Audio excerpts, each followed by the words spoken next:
वडगावात बैलपोळ्याचा सण मोठ्या उत्साही वातावरणात पार पडला। शेतकरी बांधवांनी बैलांना अंघोळ घालून झाल, गोंडे, बेगडे, फुगे, फुलांच्या माळा, बाशिंगे बांधून सजवले होते। दुपारी बैलांना पुरणपोळीचा नैवेद्य देण्यात आला। ग्रामदैवत पोटोबा महाराज देवस्थान मंदिर प्रांगणात दर्शनासाठी बैलांना नेण्यात आले। पारंपरिक बैलपोळा सण पाहण्यासाठी चावडी चौकात ग्रामस्थांनी मोठी गर्दी केली होती। गाडा मालक गणेश गोविंद ढोरे, दिनेश ढोरे, प्रशांत भिल्लारे, ज्ञानेश्वर पगडे यांनी बँड पथकाद्वारे बैलांच्या मिरवणुका काढल्या। ढोरे, म्हाळसकर, कुडे, चव्हाण, भिल्लारे, वहिले, पडवळ, जाधव या कुटुंबियांनी बैलांना सजवून ग्रामदैवताच्या दर्शनाला नेले।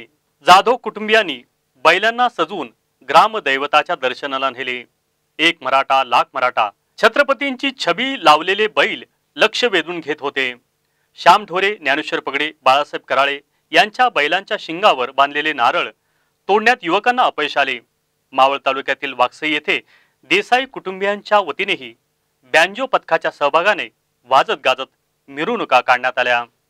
तसेच लोणावळ्याजवळ असलेल्या पांगोळी अर्थात लवाळवाडी येथे गाडा मालक कांबळे यांच्याही बैलांची ढोल ताशांच्या गजरात मिरवणूक काढण्यात आली।